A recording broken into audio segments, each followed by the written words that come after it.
Shalom semua. Hai, jangan kalah dengan suara saya. Oke. Hari ini sebelum kita mulai untuk saya ada sesuatu. Boleh kalian masukkan tangan kalian ke kocek? Kocek ya? Masukkan ke kocek. Dua tangan. Sudah masuk? Oke. Kamu tengok orang sebelah kanan kiri kamu. Oke. Siapkan semua. Masuk kocek. Dua tangan. Oke. Sudah. Kalau tak ada kocek, pura-pura ada kocek. Jangan simpan sebelah. Semua sudah? Pastikan semua ada buat itu. Sudah, oke. Kalau dalam hitungan 3 kamu ikut apa yang saya buat. Pastor sini boleh. Ya. Oke. 1, 2, 3. Kamu sebut sarang he. Oke. Tadi demo. Sekarang kita buat sekali lagi ya. Masih ada yang terkejut. Oke. Sudah siap? Masuk dalam kocek. Tengok ada kawan sebelah kanan kiri. Ada. Oke. 1, 2, 3. Sarang he. Oke. Amin. Kalian bersuka cita di rumah Tuhan? Amin. Saya sangat bersyukur dan sangat terdorong dengan semangat anak-anak muda yang hari ini datang pagi ini. Mereka semalam kami ada youth gathering. Siapa yang ikut youth gathering boleh katakan wuh. Ada 80 lebih pelajar yang datang Sabtu lalu. Mari kita beri kemuliaan pada Tuhan. Amin. Dan hari ini walaupun mereka balik agak lambat, tapi hari ini banyak daripada mereka masih semangat untuk datang ke kebaktian. Mari kita beri tepuk tangan untuk mereka semua. Amin. Dan juga kita bersyukur pada Tuhan untuk setiap pribadi lepas pribadi yang ada di tempat ini. Karena kami percaya bahwa Tuhan memiliki banyak sekali berkat Dia untuk kita semua. Amin. Seperti tadi Brother Len katakan, cepit mata apa? Pejam celip. Sudah Desember, oke? Jadi kita masih dalam siri para malaikat untuk Desember ini. Dan hari ini saya akan membawa kalian kepada seorang tokoh di dalam cerita hari kelahiran Yesus yang jarang sekali disebutkan. Kalian selalu sering dengar Maria kan? Kalian selalu dengar tentang malaikat Gabriel. Kalian juga dengar tentang gembala, itu minggu depan akan disebut. Tapi hari ini saya akan khotbahkan tentang satu pribadi yang kurang disebut pada masa Christmas, yaitu Yusuf. Yusuf. Dan hari ini kita akan lihat daripada Yusuf bagaimana dia respon kepada sesuatu yang di luar daripada jangkauan manusia, di mana Yesus dikandung dari Roh Kudus. Untuk pesanan ini kita akan lihat daripada Matius 1 ayat 18 sampai 25. Amin. Nah, untuk itu saya mau menjemput setiap kalian untuk bangkit berdiri dan kita akan baca firman Tuhan bersama-sama. Amin. Dan firman Tuhan ini ada tiga slide. Jadi untuk slide yang pertama, saya minta yang sebelah sini untuk baca. Slide yang kedua sebelah sini. Yang slide yang ketiga sebelah sana. Kita tengok siapa paling kuat. Sudah siap? 1, 2, 3.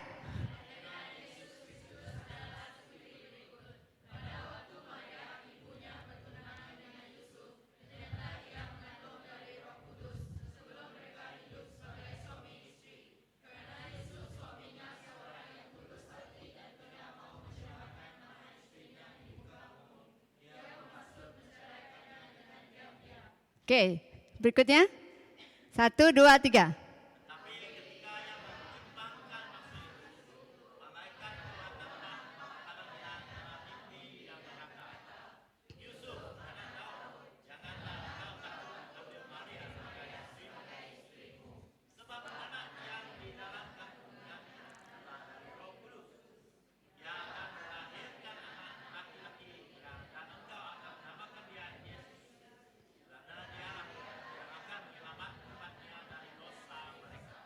Amin. Yang ketiga?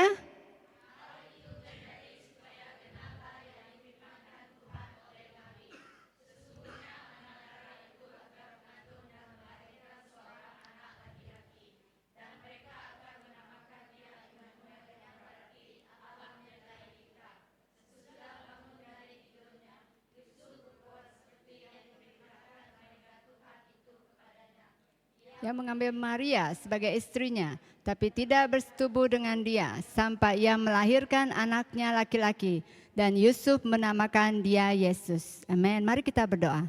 Tuhan, kami percaya bahwa firman-Mu berguna untuk mengajar, mendidik, dan memperbaiki setiap kami, agar kami semua diperlengkapi untuk semua perbuatan baik Tuhan. Karena itu Tuhan, kiranya hari ini buka hati kami untuk menerima firman-Mu Tuhan, dan biarkan Engkau yang membawa rema word Tuhan kepada setiap kami Tuhan. Karena kami tahu bahwa kami tidak mau pulang dengan sia-sia, bahwa setiap kami, pribadi kami hari ini Tuhan, akan pulang membawa bekal-bekal yang daripada Tuhan. Tuhan, kami berdoa untuk hamba-Mu, pakai sebagai alat-Mu untuk menyampaikan firman-Mu. Kiranya hanya Engkau saja yang berkata-kata Tuhan. Di dalam nama Tuhan Yesus kami berdoa mengucap syukur. Amin. Silakan duduk. Oke, jadi hari ini khotbah berjudul atau title yaitu Yusuf dikandung, yaitu Yesus dikandung dari Roh Kudus. Oke, hari ini kita akan melihat pribadi Yusuf. Apa yang Yusuf alami? Kita dapat melihat di sini bahwa Yusuf mendengar satu kabar yang di luar daripada jangkaan dia. Dia mendengar seorang yaitu tunangnya mengandung, dan saat itu mereka belum bersetubuh. Bayangkan betapa syoknya masa itu bagi dia. Betul? Itu satu kabar atau berita yang sangat mengejutkan.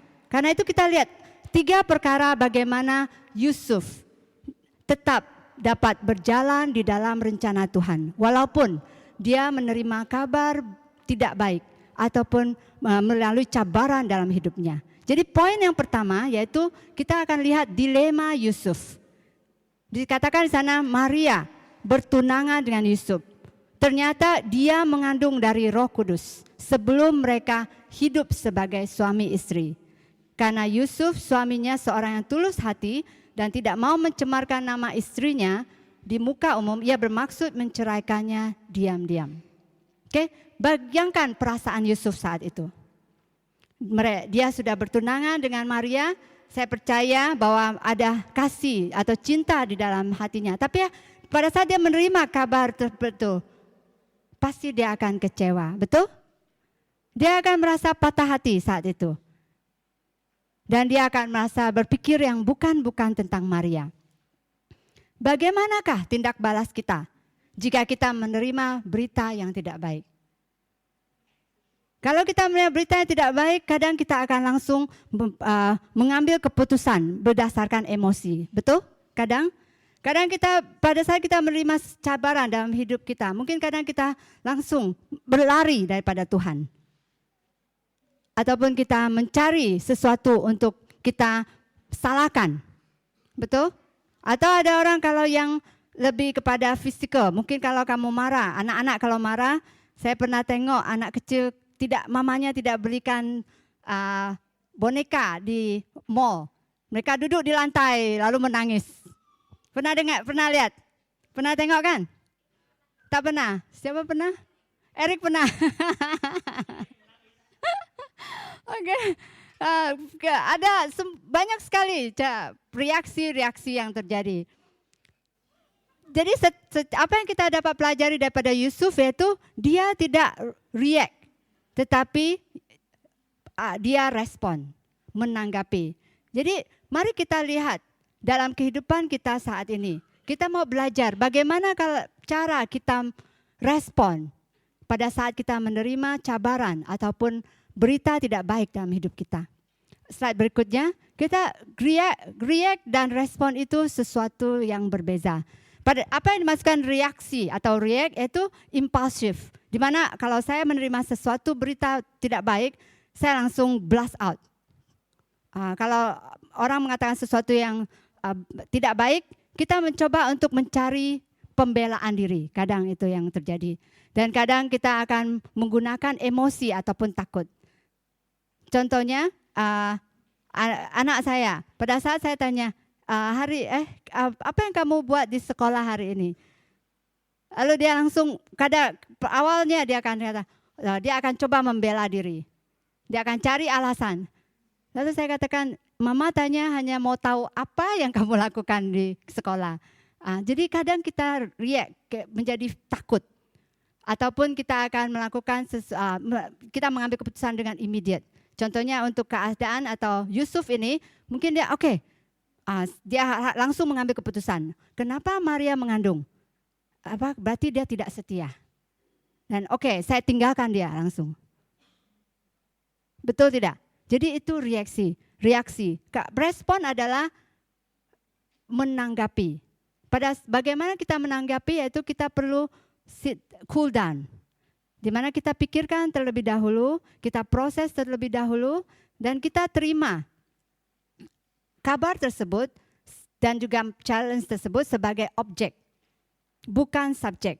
Kadang pada saat kita react, kita akan melihat kepada subjek, yaitu orang yang menyampaikan. Atau cabaran yang terjadi, siapa yang membuat cabaran tersebut. Betul tidak?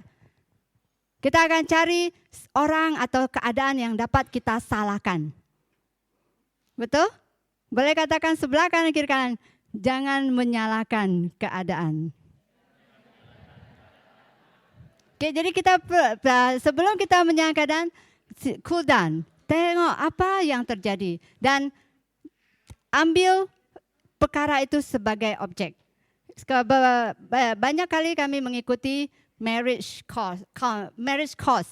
Jadi dalam course tersebut dikatakan kalau suami istri kalau ada masalah, biasanya pertengkaran itu terjadi karena suami istri mencoba untuk, kalau badminton, kalian tak main badminton kan? Kita akan pukul pukul bola. Bola tangkis, badminton. Tetapi kadang suami istri kita memukul itu bukan mukul bola. Kita pukul satu sama lain. Betul? Itu yang terjadi. Tapi ingat, pada saat main bulu tangkis, apa yang kita pukul? Bola itu kan. Bola itu, shuttlecock itu. Jadi masalah yang harus kita handle, bukan orangnya. Itu yang terjadi kadang banyak sekali konflik di dalam masyarakat, di dalam satu sama lain atau keluarga, yaitu kadang kita memukul satu sama lain. Bukan memukul ataupun mencoba menyelesaikan masalah tersebut, yaitu shuttlecock tersebut. Jadi kalau dalam masalah, kita bukan main bulu tangkis opponent, tapi kita adalah main double. Pastor Daniel ada cakap, kita main double. Jadi kita berdua itu adalah double. Kita perlu pikirkan bagaimana kita menyelesaikan masalah itu, yaitu objek tersebut. Boleh katakan sebelah kanan kiri kalian, mari kita settle masalah kita.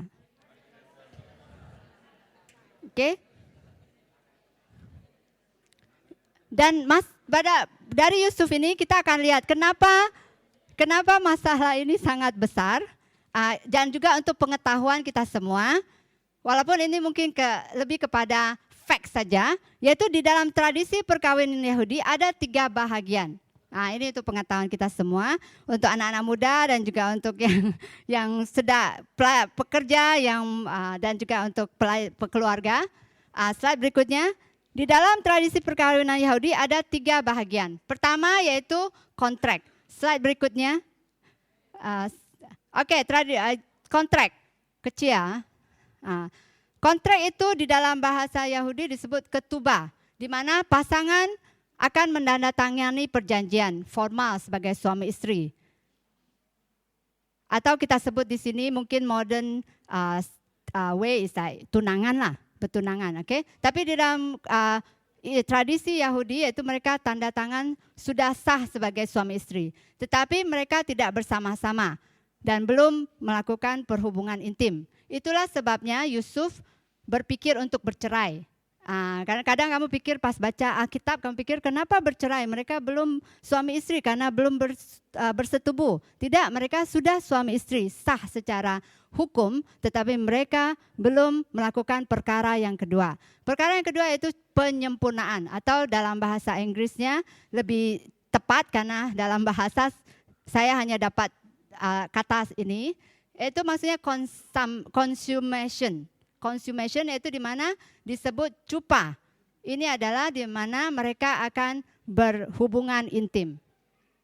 Dan mungkin sesuatu yang berbeda dengan saat ini. Kadang consummation ini atau penyempurnaan ini boleh dalam 1 tahun dan kadang sampai 7 tahun. Lama, harus tunggu 7 tahun. Dalam kisah siapakah tunggu sampai 7 tahun? Yaitu kisah Yakub. Oke, Yakub tunggu sampai 7 tahun. Dia sudah tanda tangan perjanjian, tetapi dia hanya boleh menyempurnakan atau consummation itu setelah 7 tahun. Yang ketiga ada perayaan, di mana itulah masa setelah consummation, saat itulah ada perayaan. Dan perayaan itu bukan 1 hari, bukan 3 jam, boleh berhari-hari. Oke? Siapa sini mau kawin pesta perkawinan 7 hari? Oke, itulah tradisi orang Yahudi masa itu. Oke, nah ini hanya sebagai facts atau history lesson, dan supaya kita tahu di manakah Yusuf dan Maria. Jadi Yusuf dan Maria berada di bahagian atau tahap berapa? Tahap pertama. Tetapi Maria mengandung. Dan mungkin saat itu, pada saat Yusuf mendengar berita ini daripada Maria, dia tidak, menurut kamu sebagai manusia, percayakah dia bahwa Maria mengandung daripada Roh Kudus? Percayakah? Secara manusiawi. Percaya? Tidak kan? Mungkin pemikiran pertama dia adalah tidak masuk akal. Tidak mungkin. Karena ini adalah penjelasan yang tidak masuk akal. Dan paling masuk akal bagi Yusuf saat itu adalah bahwa Maria berlaku curang atau tidak setia. Itu adalah pemikiran manusiawi secara natural. Yaitu, saya rasa Maria berlaku curang. Dan juga Yusuf adalah seorang yang taat terhadap hukum Taurat. Jadi sebenarnya kalau dia mau, dia dapat membawa kasus ini kepada pemimpin agama. Dan jika dia melakukan perkara tersebut, Maria mungkin akan diadili. Dan masa itu hukuman berzina sangatlah kejam. Amen. Jadi dia ada dalam dilema, apa yang harus saya lakukan? Tetapi puji syukur, karena Yusuf tidak react, tetapi dia respon. Tengok sebelah kanan kiri kalian, respon. Oke, dia respon di mana dia mengambil kesimpulan untuk respect Maria. Dan saya percaya bahwa Yusuf mengenal Maria dengan sepenuhnya. Jadi dia tahu bahwa Maria bukan orang yang sembarangan. Tetapi dia juga tahu bahwa secara hukum ini tidak benar. Jadi karena itu secara manusiawi saat itu dia berpikir, oke, saya mau respect Maria, tetapi saya akan menceraikan dia secara diam-diam. Oke, jadi dia masih berpikir secara manusiawi. Apa yang kita pelajari daripada Yusuf, yaitu kadang kita melihat firman Tuhan sebagai do and don'ts. Slide berikutnya. Ini adalah tentang kebijaksanaan. Yusuf sangat terluka, tetapi dia tidak bertindak balas atas emosi ataupun logika. Kadang kita berpikir jangan pakai emosi, tapi pakai logika. Tetapi wisdom adalah mengaplikasikan kebenaran pada masa yang tepat, di tempat yang tepat. Oke, jadi dia tidak mengambil keputusan dengan emosi. Karena kalau kita mengambil keputusan dengan emosi, kadang kita akan membuat suatu keputusan yang akan menghasilkan suatu result yang damaging dengan emosi yang temporary. Amen. Banyak kali itu terjadi di dalam keluarga kita, di dalam hubungan suami istri.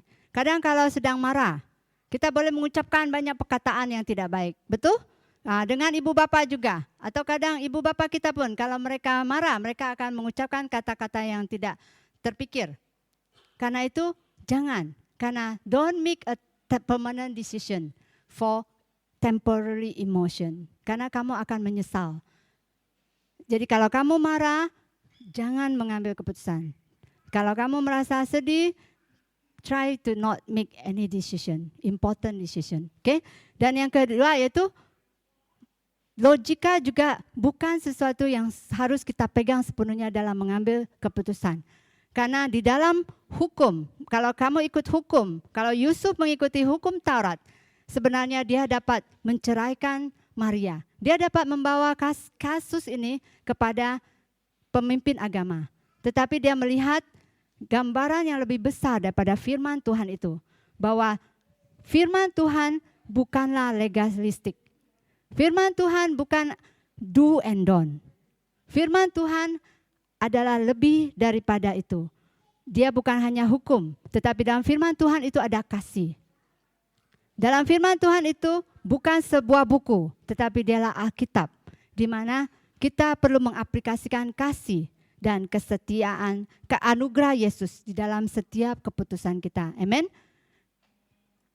Karena itu saudara-saudari, dalam kita mengaplikasikan firman Tuhan dalam kehidupan kita, mintalah kebijaksanaan daripada Tuhan. Dan ingat,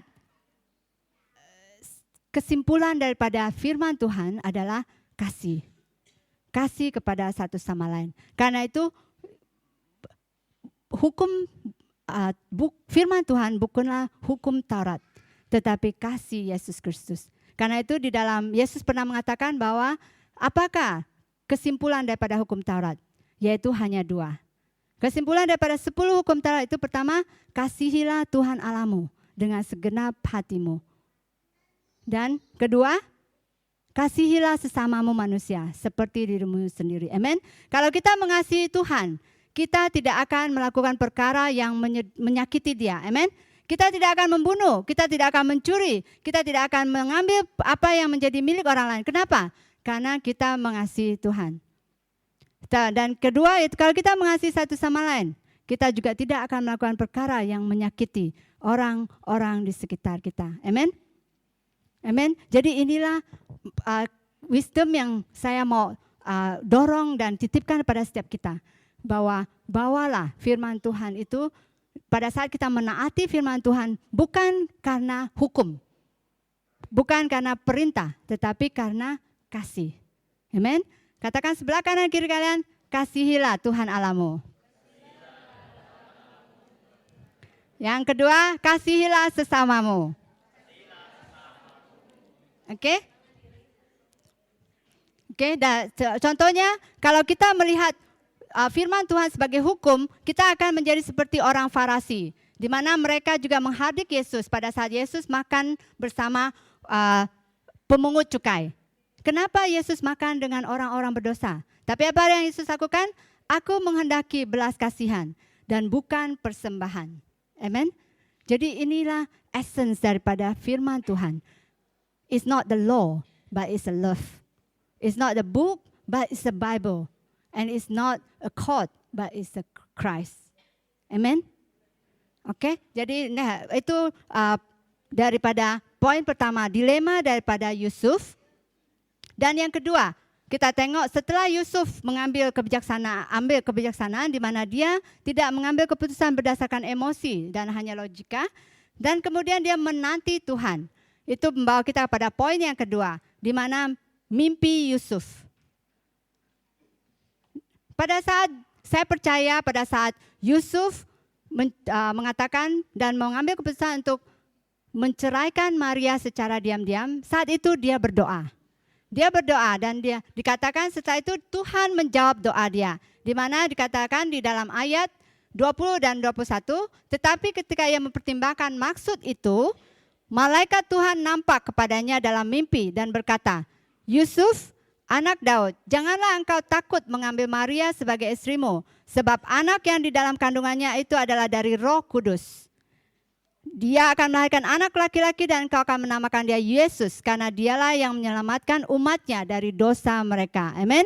Jadi pada saat dia berdoa, dia menunggu jawaban daripada Tuhan. Dan dia juga menunggu waktu Tuhan. Dan saat itu Tuhan menjawab dia melalui mimpinya.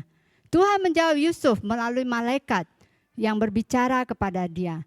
Dan pesanan yang disampaikan daripada malaikat sama.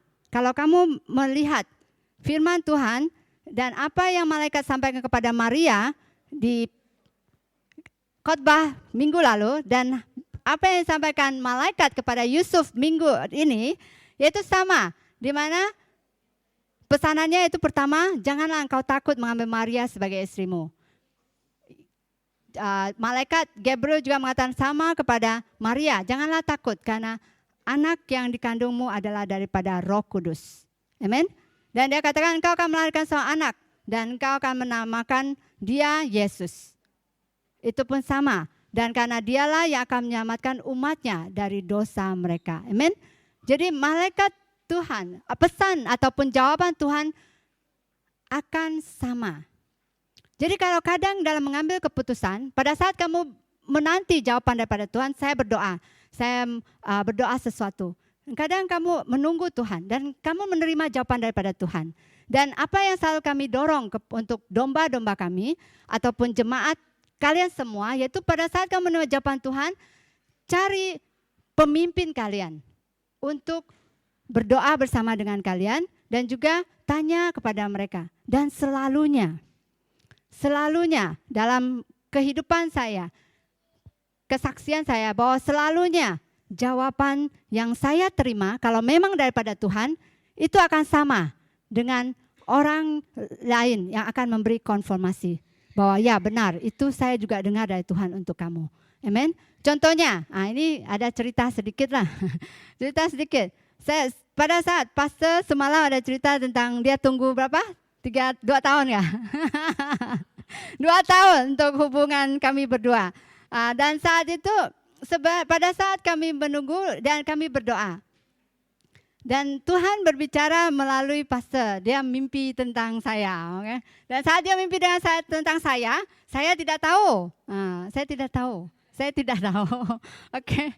Tetap dan dia mulai berdoa dan kami berdoa. Kemudian konfirmasinya yaitu kami setelah dia mulai memberi tahu pemimpin. Dulu kami panjang cerita kalau hubungan BGR ya. Dan saat itu kami pun berdoa. Dan saya mendapatkan ayat firman Tuhan yaitu di buku Ruth. Dan saat itu setelah saya baca itu dan sama juga apa yang didapatkan oleh Pastor Daniel. Amen. Jadi itu adalah bagaimana kita kadang menunggu Tuhan, jawaban daripada Tuhan. Selalu ada konfirmasi. Itu yang saya mau highlight. Doa daripada malaikat, pesanan daripada malaikat Gabriel kepada Maria itu sama dengan pesanan Gabriel kepada Yusuf. Amen. Dan karena itu yang menyebabkan Yusuf percaya bahwa ya benar. Karena dia tidak hanya mendengar daripada Maria, tapi dia juga mendengar daripada Tuhan melalui malaikat Tuhan yang berbicara kepada dia melalui mimpi. Amen. Jadi inilah yang saya mau tekankan. Marilah kita menunggu Tuhan. Menunggu Tuhan untuk menerima jawaban daripada cabaran dalam hidup kita. Di mana kadang kita selalu cepat untuk mengambil keputusan berdasarkan logika kita ataupun cara manusia. Dan kadang kalau kita melakukan hal itu, kita akan terlepas daripada rencana Tuhan di dalam hidup kita. Amen. Karena dengan Yusuf berpegang kepada panggilan tersebut, maka Yesus lahir sesuai dengan rencana. Dan dia adalah anak manusia yang juga adalah anak Tuhan yang membawa keselamatan dalam dunia ini. Amen. Bayangkan kalau Yusuf respon dengan cara yang berbeda. Bayangkan kalau Yusuf react kepada situasi tersebut. Apa yang terjadi? Maria akan dibawa kepada pemimpin agama. Maria akan masa itu hukuman untuk perzinahan adalah dilontarkan batu. Dilontarkan batu. Kita tidak akan ada Yesus. Amen. Atau mungkin perencana Tuhan akan terjadi bukan melalui Maria ataupun Yusuf, melalui orang lain. Amen. Jadi kadang kalau kita tidak berhati-hati, kita mungkin akan kehilangan kesempatan untuk menjadi bahagian daripada panggilan Tuhan. Amen. Karena saya tekankan bahwa rencana Tuhan pasti akan digenapi. Amen. Amen. Tetapi apakah kita menjadi bagian daripada rencana Tuhan itu sendiri? Itu adalah pilihan kita. Amen. Itu adalah pilihan kita. Dan saya bersyukur karena Yusuf memilih untuk menjadi bagian daripada rencana keselamatan bagi dunia melalui Yesus. Di mana dia dapat menjadi bagian daripada cerita tersebut. Amen. Boleh katakan orang sebelah kanan kiri kalian, mari kita menjadi bagian panggilan Tuhan.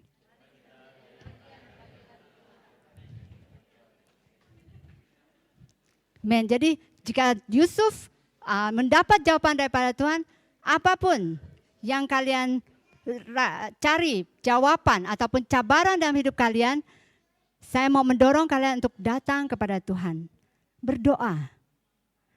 Berdoa dan minta dan menunggu Tuhan. Karena saatnya akan tiba. Satu perkara yang kadang membuat kita tergesa-gesa dalam mengambil keputusan, karena kita takut kesempatan itu hilang, betul? Atau kita takut barang itu ataupun cewek itu atau cogan. Oke, kalau cowok ganteng itu jadi milik orang lain, okay? Jadi kita takut itu. Kita takut hal itu. Nanti diambil orang.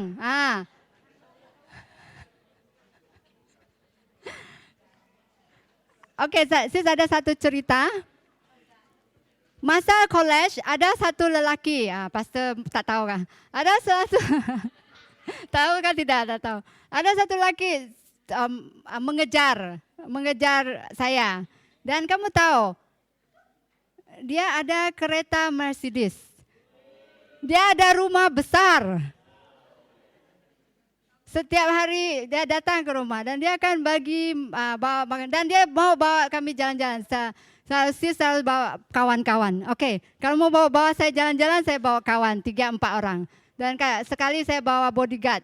Itu adik, dia lebih kecil dari saya. Itu pada saat itu saya memimpin kebaktian Indonesia, semua pelajar. Itu ada anak lelaki yang college. Saya bawa dia juga jadi bodyguard saya. Kamu jaga kami. Dan saya masih ingat, kalau melihat semuanya itu, wah, sangat promising kan?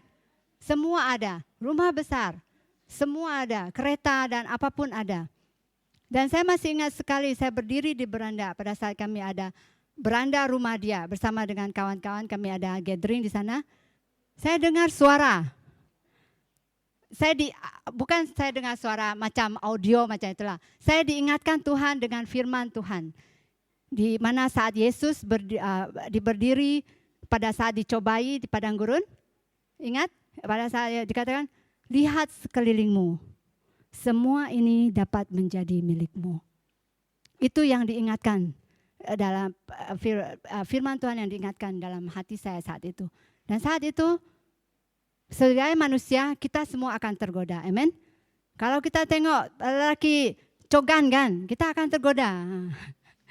Cowok ganteng. Kayak kita tengok, wah banyak sekali yang dapat kita terima daripada hal ini atau pekerjaan ini. Kita akan tergoda kena keuangan. Dan seperti Yesus juga dicobai, semua ini akan menjadi milikmu.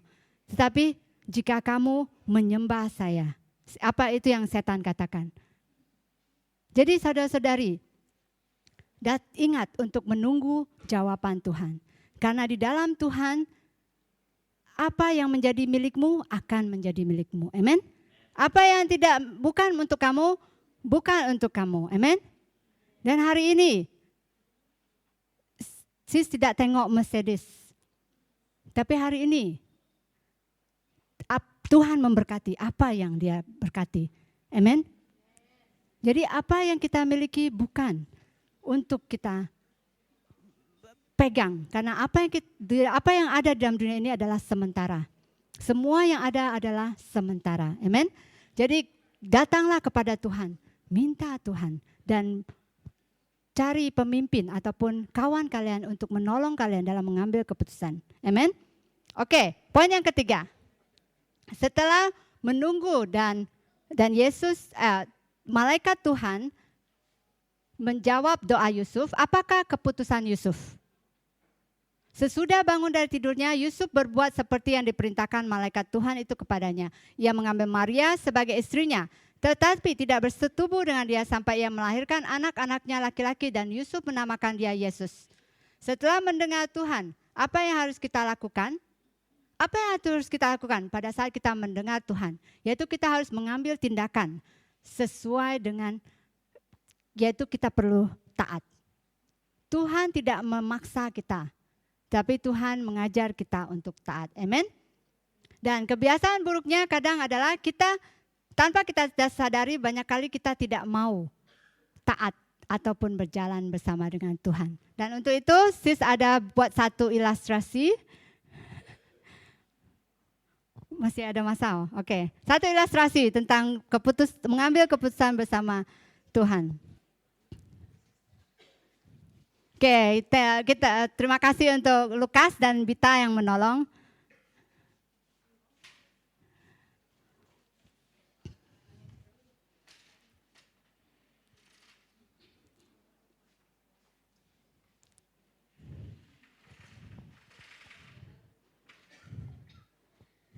Oke. Ini ilustrasi tentang kehidupan kita. Dan inilah dunia. Banyak kali kita berada di dalam sini. Ini yang rencana kita. Ini rencana kita. Saya sekolah dan saya mulai bekerja. Saya mau cari duit banyak-banyak dan akhirnya saya dapat stay di sini. Wah, macam Titanic. Wah, I have everything. Tapi kamu tahukah? Sebenarnya Tuhan punya sesuatu yang lebih daripada itu. Di sebelah kita saja. Dan saat ini kita sampai sini, kalau kita ikut kehidupan kita, saudara-saudari, kita akan hanya sampai sini saja. Dan kamu akan merasa kekurangan. Itulah yang banyak orang red race. Mencari kekayaan lagi dan lagi, tapi tidak ada kepenuhan. Kenapa? Karena hanya Tuhan dan panggilan Tuhan yang dapat memenuhi kepenuhan dalam hidup manusia. Amin. Banyak sekali kamu tanya orang kaya, orang banyak duit. Saya dengar banyak, sampai kakek saya juga. Dia punya semuanya. Dia katakan sebelum dia meninggal, dia katakan kepada saya dengar sendiri, semuanya adalah kosong.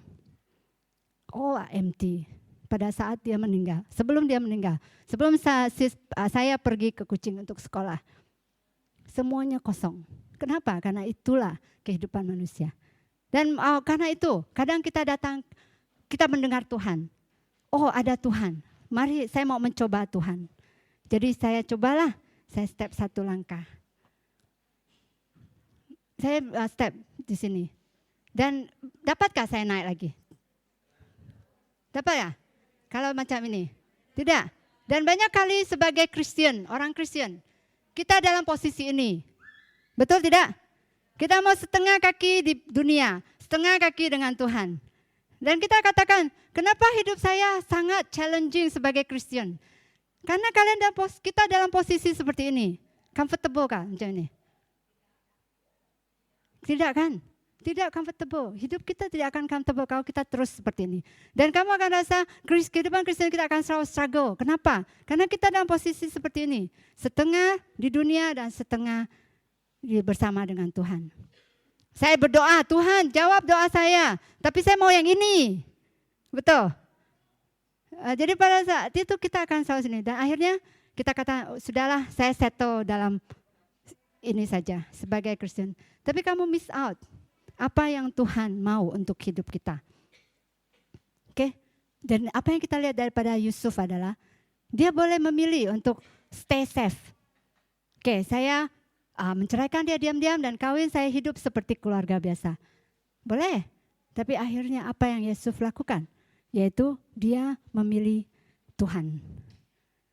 Itu adalah pilihan kita, saudara-saudari.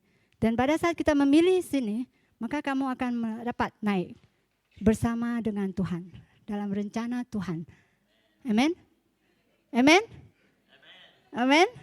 Lagi nanti saya jatuh. Lukas tangkap ya.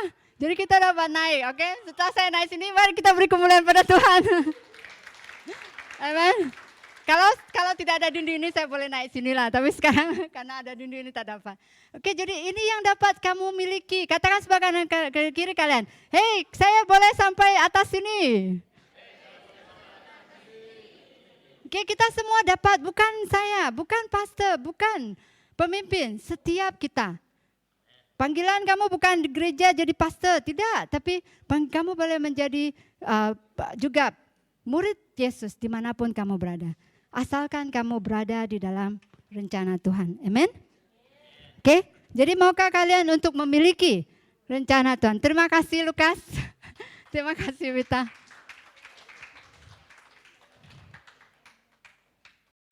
Itulah kehidupan saya juga. Saya masih ingat pada saat saya di college, saya cerita kemarin, semalam, dan hari ini saya juga, karena saya diingatkan Tuhan. Itulah kehidupan saya pada saat saya di college. Saya satu Jumat, itu adalah persekutuan doa, kan? Jului. Nah, setelah persekutuan doa pukul 9, saya pergi pub, pukul 10. Oke, itulah kadang sampai setiap minggu. Dan pada hari Ahad, ada orang yang akan jemput saya ke gereja. Dan pada saat mereka jemput pukul 9, saya bangun pukul 9. Pukul 9 dan mereka harus ketok pintu. Dan saya cakap, saya baru bangun, tak apalah. Dan puji Tuhan mereka setia. Tak apa, kami tunggu. Karena kesetiaan mereka, saya ada hari ini. Oke, saya ada hari ini karena kesetiaan mereka untuk ketok pintu untuk bangunkan saya. Dan saya ingat satu hari pada saat live group, Tuhan beri saya satu image. Ada seorang yang berdiri antara terang dan gelap. Dan saat itu saya mendapatkan panggilan daripada Tuhan saat itu mengatakan, suara Tuhan mengatakan saat itu, pilihlah, maukah kamu berada di terang atau di dalam gelap? Kamu tidak dapat berada di tengah-tengah. Amin. Dan saya bersyukur karena hari itu saya memilih untuk berada di dalam terang. Dan hari ini saya dapat katakan, saya tidak menyesal untuk pilihan tersebut. Amin. Dan saya percaya banyak di antara kalian juga mengalami hal itu dan tidak menyesal untuk memilih jalan bersama dengan Tuhan. Amin. Amin. Nah, katakan sebelah kanan kiri, marilah kita pilih panggilan Tuhan. Amin. Untuk itu kita akan tutup dalam doa. Jadi sebagai kesimpulan, petikan ayat ini dimulai daripada dilema Yusuf. Tetapi dia tidak terburu-buru mengambil keputusan dan menanti untuk mendengar daripada Tuhan. Dan Tuhan berbicara melalui malaikat dalam mimpinya. Dan akhirnya dia memilih untuk taat kepada Tuhan. Amin. Setiap kita akan mengalami dilema dalam hidup kita. Tetapi saya mau mendorong setiap kita untuk tidak terburu-buru mengambil keputusan dan menanti Tuhan. Dan setelah mendengar daripada Tuhan, mari kita memilih untuk taat kepada Tuhan seperti Yusuf. Karena pada saat kita taat kepada Tuhan,